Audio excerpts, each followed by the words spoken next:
السلام عليكم ورحمة الله وبركاته. أهلا بيكم في حلقة جديدة من كلام أهلاوي. باركنا للنادي الأهلي امبارح الفوز بالدوري ال 45 في تاريخه. النهارده بقى هنتكلم مع بعض شوية، هنتكلم كده على الأول تعليق على مباراة امبارح. التعليقات كلها طبعا هتبقى كويسة يعني. أنا بس كان في حاجة وحيدة يمكن هي دي اللي أنا ما عجبتنيش قوي من الجماهير، هي ما طولتش بس حصلت يعني. وهو كان ما كانش سباب، بس كان الهتافات ضد رامي ربيعه. يا جماعه انا اتكلمت قبل كده في الموضوع ده. رامي ربيعه ياما ادى النادي الاهلي وياما ضحى برضه عشان النادي الاهلي، ماشي كان بياخد فلوس وكل حاجه، بس خلاص الراجل ده اخر موسم ليه وعايز يعمل شويه فلوس. اتكلمت معاكم في الموضوع ده قبل كده يا جماعه، ده مش عيب للاعبين كره القدم لان هو ده شغلهم، وهو بعد ما هيبطل كوره في لعيبه كتير ما بيبقاش عندها حاجه تقدمها بعد كده. مش كل اللعيبه مش هيبقوا بذكاء عماد متعب، مش بذكاء حسام غالي. كل واحد كان عارف الكارير بعد كده كان فين. فكان عادي ان هو يفضل في النادي الاهلي ويعتزل في النادي الاهلي لان هو كان شايف مستقبله اللي جاي فين. مش كل اللعيبه عندها نفس الخبرات او مش نفس الخطه اللي جاي في حياتهم هيبقى ماشي ازاي. فاحنا ما نقدرش نلوم على رامي ربيعه، بالعكس احنا كان المفروض نوجه له الشكر زي ما تم توجيه الشكر لحمزه علاء. واكرم توفيق حاول امبارح يتجه للجماهير، بس انا بصراحه شخصيا انا ما سمعتش الجماهير بتهتف لاكرم توفيق يعني، لان برضو الجماهير كان في تاتشات بينها وبين اكرم توفيق. هتختلف تتفق بقى ان اكرم توفيق كان مختلف شويه في طريقه مشيانه عن النادي الاهلي.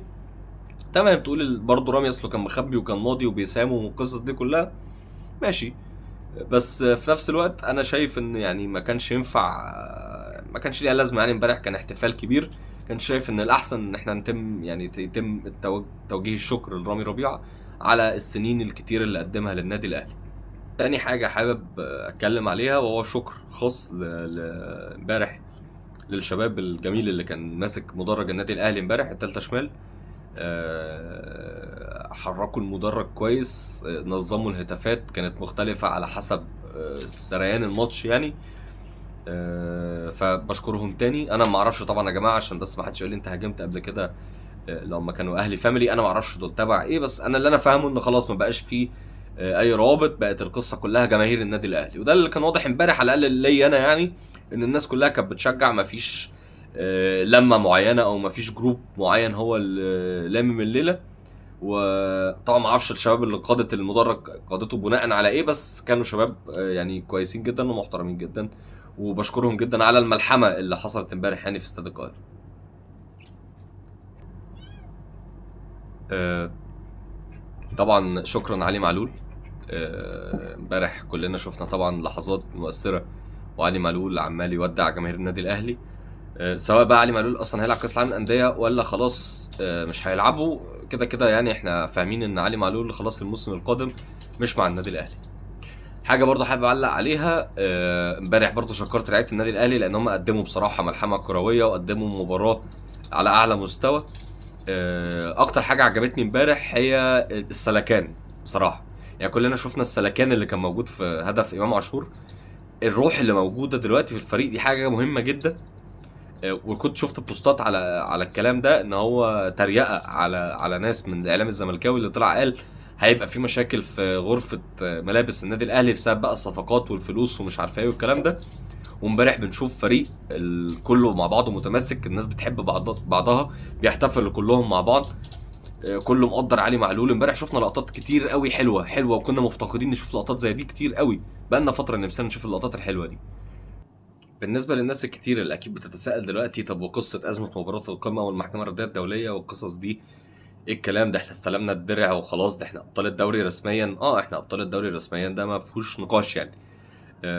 بالنسبه بقى القصه اللي بتتكلم عليها الدنيا هتمشي ازاي لو طلع فعلا 6 مش 3؟ والله العظيم ما حد فاهم اي حاجه، وكل الفتره اللي فاتت اثبتت لنا ان حتى الناس اللي بتطلع المفروض خبراء في اللوائح وكده كلامه بيبقى عكس بعض، في اللي بيطلع صح في اللي بيطلع غلط، فانت ما بقتش عارف حتى الصح فين والغلط فين وايه اللي ممكن يحصل. بس كده كده ان شاء الله احنا يعني احنا بنسبه يعني فوق ال 90% احنا كده كده ضامنين ان الاهلي ضامن على الاقل ان هو كده كده هيبقوا 3 نقاط، ده لو مش اعاده المباراه. بس مش هنروح للست يعني، وخلاص بقى عرفنا الاسباب دي، حتى يعني ايه الاسباب اللي اتكلمت فيها رابطه الانديه قد كده، الا بقى لو المحكمه الرياضيه شافت حاجه تانية، بس ان شاء الله يعني مفيش اي حاجه تانية. حد يقول لي بس انت كنت معترض وياما اعترضت على القصه دي. ايوه فعلا حصل، بس يعني انا كنت متضايق كمان ان الناس بتحتفل ان هم 3 نقاط مش اعاده مباراه، لان احنا في الاول خالص كان القرار طالع ان هو يعني ان احنا مكملين عشان نعيد المباراه، مش 3 ولا 6. لكن احنا خدنا الدوري خلاص، فهي لو الخصم 3 نقاط يبقى يعني حلو جميل جدا، انت اتسحبت وكمان كسبت الدوري. فيعني مفيش اي مبررات للفرق التانية بصراحه على ان هم على بيراميدز حتى ان هو يبقى متضايق انك خدت الدوري. يعني ده انت منسحب له ماتش، فمش فاهم انت يعني تعمل له ايه تاني عشان يعني ياخد الدوري. فخلاص مش هيبقى ليها لازمه ان احنا نهاجم في الموضوع ده ولا في القصه دي تماما.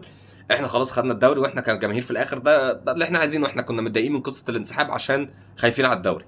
لو الحكايه انتهت في الاخر 3 بقى واعاده مباراه بالنسبه لنا ما فرقتش، لان كده كده الدوري معانا. 6 دي فيها كلام تاني، بس ان شاء الله ما فيش الكلام ده يعني. ويعني وجماهير الاهلي واعي بالكلام ده، ان لو 6 دي هتبقى يعني وقعه كبيره قوي قوي يعني. فبس ان شاء الله ما فيش الكلام ده، لان احنا متاكدين يعني ان هم يا 3 يا اعاده مباراه.